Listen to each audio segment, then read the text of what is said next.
Hello, my name is Karen, and I'm a 58-year-old woman. My husband passed away about 7 years ago, but I still work.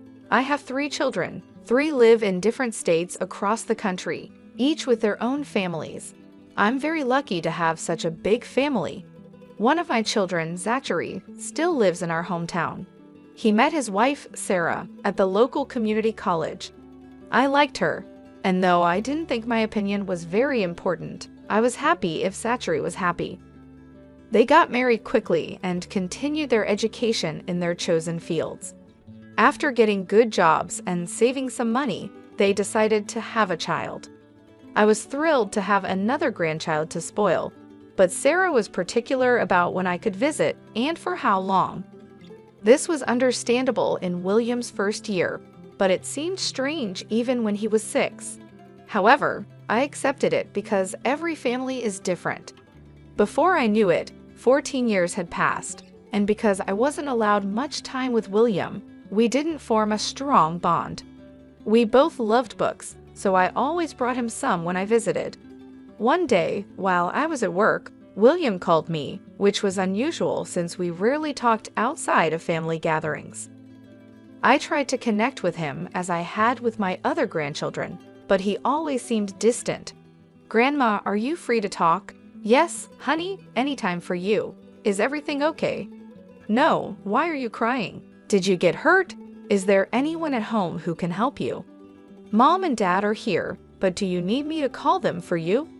"No, I called you because I need your help." "What can I help you with, dear?" "I need you to save me, Grandma." "William, what do you mean?" "Don't laugh. I'm sorry, Grandma." That wasn't what I was expecting to say. "I'm not joking. If you can't help me, I'll find another way." "No, wait. I'm sorry for laughing." "Now, can you explain what you mean by save me?" "I need you to save me from my devil mother." "Devil mother? What do you mean?" "She's not as sweet and nice as she seems. She is really mean to me when no one's around." "Oh no, I hear someone coming. I have to go. Please don't tell them I called." "Bye." I was confused and worried. As far as I knew, Sarah was very kind. How could William say she was a devil? I didn't believe him at first because it seemed like he might be upset with Sarah for possibly punishing him. Both Sarah and Zachary had told me William was quite a tricky child. But something inside me felt that William was serious. When I got home, I couldn't stop thinking about the call. It was strange for William to do that. I thought about it for a few days, but still felt uneasy. So I decided to buy a hidden camera. I felt bad for spying on my son and his family, but I told myself I was doing it because William asked for help. If nothing was wrong, I could just take the camera back. But if something was wrong, I'd need to act. I hoped a serious talk would fix any issues. The camera arrived in a few days. Once I set it up, I could watch live and recorded footage on my phone, which was very handy. After getting everything ready and learning how to use the camera, I decided to call my son and ask if I could visit. "Hello, sweetie. How's everything?" "Everything's great, Mom. What about you?" "It's the usual, but I was wondering if I could come over sometime." "Of course, Mom. Is everything okay?" "Yes, I was just thinking we haven't seen each other in a while. Maybe I could visit your place one day?" "Sure, Mom. How about this Sunday?" "That works. But should I check with Sarah first? I remember not liking it when your dad made plans without asking me." "I know Sarah would be happy to have you over." "Don't worry, Mom." "All right then, I'll be there around 7 o'clock." "That works. See you soon. Take care." Even though I had another reason for visiting, I was still excited to spend time with my son. I rarely saw my other children except during the holidays, so it was nice having one living in the same town. The weekend came quickly. I got ready early, went to the grocery store, and picked up a nice bottle of wine and some books for William since he loved reading. When I arrived, they all welcomed me warmly. William looked so relieved to see me, it made me worry again. He hadn't tried to contact me since our first phone call, so I didn't know what was on his mind. I spent the next few hours chatting with Zachary and Sarah. We had dinner and drank the wine. Eventually, William went to his room since we were talking about things that probably didn't interest him. I excused myself to go talk to him. Sarah seemed a bit hesitant, but I insisted since it had been a while since I visited and I wanted to spend time with my grandson. Zachary told Sarah to let me go and talk to William. When I entered his room, I closed the door behind me and handed him the books I had bought. We talked about the books for a while because he seemed really excited. I didn't bring up what he had mentioned earlier because I wanted him to start that conversation. Later, we talked about other things like what was happening in our lives. At one point, while he was telling me about his school, he wrote something in his notebook and showed it to me. It said, "Mom's listening, can't talk about anything." I wasn't sure if he was serious or just worried, but I went along with it. We kept talking, and I wrote in the notebook that I had brought a hidden camera with me and asked if I could put it in his room. He looked worried, but agreed quickly. Hidden camera. I found a good spot in the room to place the camera where it could see well. I set it up, started recording, and checked my phone to make sure it was working. I stayed with William a bit longer until I told him it was getting late and I needed to go. I left my scarf behind on purpose so I would have a reason to return. After I said that, I heard quick footsteps moving away from the door, which made me wonder if William was really in trouble. I didn't think much about it at that moment and hugged William goodbye. I went downstairs, said goodbye to Zachary and Sarah, and left. Back home. I was tired that night but checked the camera when I got home. I stayed up for an hour to read and kept an eye on the footage.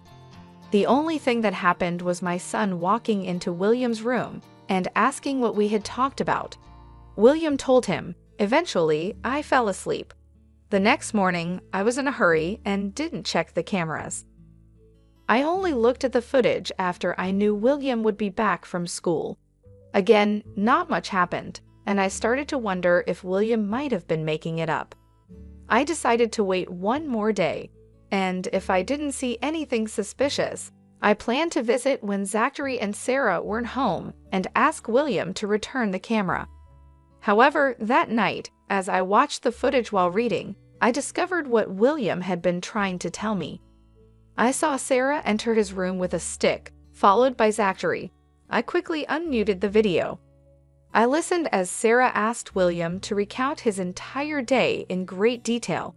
Every time he hesitated or stuttered, she would sharply question if he was lying. If she thought he was lying, she would make him hold out his hands and hit his knuckles 2 or 4 times. I watched in horror as she hit him more and more often. William was crying, and Zachary just stood there watching. I was shocked and upset by what I saw. I had always raised my kids gently. I believe that children are smarter than we think, and they understand when things are explained to them. I couldn't understand why Zachary was just watching and letting his son be hurt over something so trivial. I wanted to rush over there and stop them, but what could I say? They would find it strange that I returned just a day after my last visit. I remembered leaving my scarf there, which I could have used as an excuse to see William again. So I picked up my phone and called Zachary. "Hey Mom, is everything okay?" "Yes, no worries. I hope I'm not bothering you." "No, Sarah and I were just putting William to bed." "Oh, okay. I just wanted to say I think I left my scarf in William's room last night. I set it down and then forgot it. Do you think I could come by tomorrow to pick it up? Why don't I bring it over to you right now?" "No, I'm too tired, and I'll probably fall asleep before you get here. I had a long day at work and can barely hold up the phone." "All right then, why don't you come by in the evening?" "I can't come then. I'm meeting some friends for game night tomorrow." "Well, Sarah, and I won't be back until the evening. Why don't you come the day after? I need the scarf for tomorrow. We're having a get-together." "You could come in the afternoon. William will be home." "Oh, lovely. I'll be there around 4. Good night." My heart raced as I made up excuses on the spot. At least my call had distracted Zachary and Sarah enough for them to stop focusing on William. But before they left William's room, Sarah said that William wouldn't get any dinner or any other meals until dinner the next day. I was shocked. The next day, I took off from work and prepared myself to talk to William. I was sure he wouldn't want to continue living there, but I needed to hear it from him. Before going to Zachary's house, I picked up some food for both of us. When I got there, William looked like he was about to faint. He seemed weak and hungry. Sarah really had not let him eat. I quickly gave him the food, and he ate it hungrily. I felt very sorry for him and wanted to help him. After he finished eating, I spoke to him. "Did you see everything that happened?" "Yes, darling, and I'm so sorry for laughing at you before. I had no idea." "It's okay. Mom seems so nice, but has she always been like this?" "The beating only started recently, but she's been starving me for a while." "Why isn't Zachary doing anything?" "He's too scared of Mom. He just follows her and does whatever she says. She always gets her way." "Oh, honey, I'm so sorry you've been going through this. But why didn't you eat at school?" "Mom doesn't send me to school on the days she doesn't let me eat. I stay home. She checks how much food we have in the house. If even 1 gram of food is missing when she gets back, I get punished more. So she's starving you and messing up your schooling. I'm going to do my best to help you, okay? I need you to tell me right now if you want to come live with me.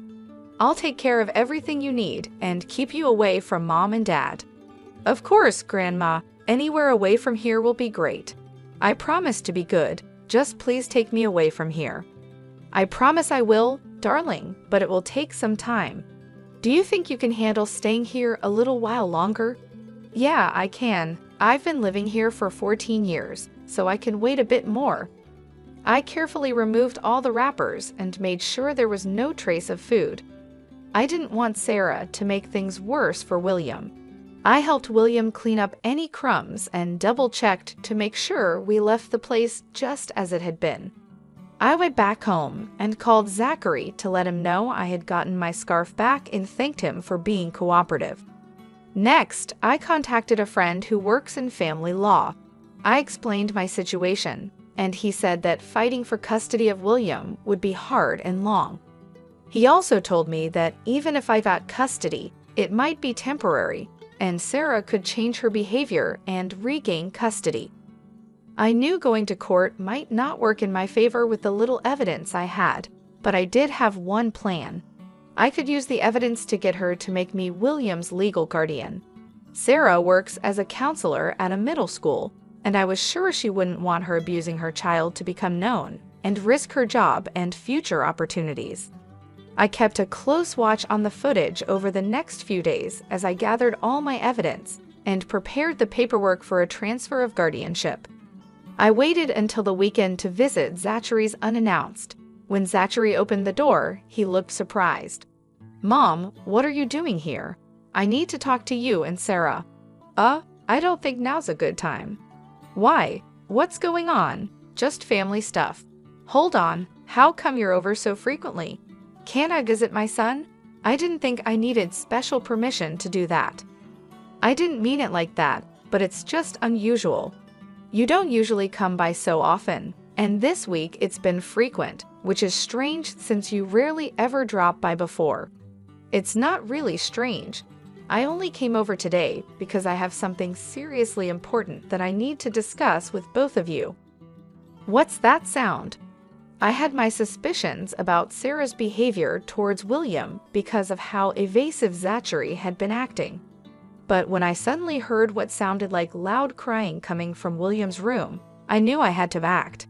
There was no way I could just stand by when I was right there and could do something. I quickly moved past Zachary, with more of a speed walk than a run due to my age, and burst into William's room. There, I saw William sobbing, clutching his face, while Sarah stood over him, breathing heavily, her face twisted with malice. The sight made me shiver. I rushed to William's side and asked him if he was all right. He just hugged me tightly, crying into my shoulder, while Sarah huffed and stormed out of the room. Once William calmed down a little, I took a good look at him. His cheek was red and swelling, his knuckles were bleeding, and there were welts on his arms, all evidence of being hit with a stick.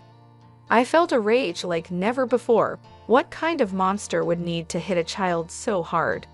No matter what he did, nothing justified that level of harshness. I went downstairs to the kitchen, grabbed a bag of frozen vegetables, and went back up to William so he could use it to help reduce the swelling on his cheeks. Once I made sure he was somewhat okay, I told him that we would be leaving for my place immediately and asked him to pack as many of his belongings as he could. Then I walked back down to confront both Sarah and Zachary. Sarah looked furious, and Zachary seemed like he wanted to be anywhere but there. "How dare you just barge into our home like that?" Sarah challenged. "Isn't it a good thing that I did? You are hitting your child, for crying out loud," I countered, my voice firm. "What I do in my family is none of your business," she snapped back. "Your child is my grandson, and he is a part of my family too. You're hurting him, and I can't let that go on," I asserted, standing my ground. "He may be your grandson, but you don't live with him. You don't know how he behaves. I'm just disciplining him." Sarah defended her actions, but her justification fell flat. "It doesn't matter if he's being difficult, he's a child, and there are so many other ways to handle discipline other than hitting. You, of all people, should understand that," I insisted, my voice laced with both anger and disappointment. "I don't believe in any of that gentle parenting stuff. Leave me and my family alone, got it? I'm afraid I can't do that." "What do you mean?" I handed Sarah the papers she needed to sign to transfer guardianship rights to me. Both she and Zachary stared at the paper for a long time before looking up at me, confused.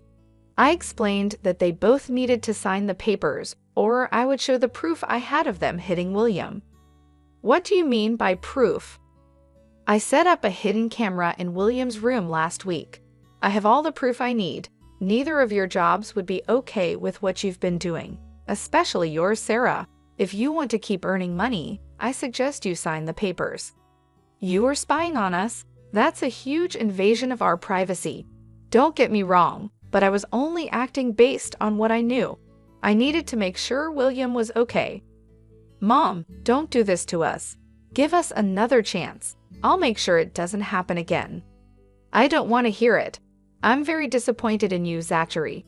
I raised you to be better than this. You're just as bad as Sarah, if not worse. I'm taking William with me, and I expect the papers to be signed. If you don't, you know what will happen." I knew they didn't want to risk their jobs, so they didn't fight back when William and I left. I took William out for dinner and ice cream and did my best to comfort him. I provided him with a safe place to express his feelings and just be himself without fear. In the weeks that followed, I was granted legal guardianship of William. Sarah and Zachary said they planned to move to a different state and didn't want to disrupt William's schooling as a reason for the guardianship transfer. They did end up moving, which was a big relief for me. William is doing much better now and seems a lot happier. Knowing he won't see his parents for a long time has helped him feel safer. He's one of the kindest and sweetest kids I know. He thanks me every day for what I did for him, and I intend to keep my promise to always protect him for the rest of my life. Thank you for listening.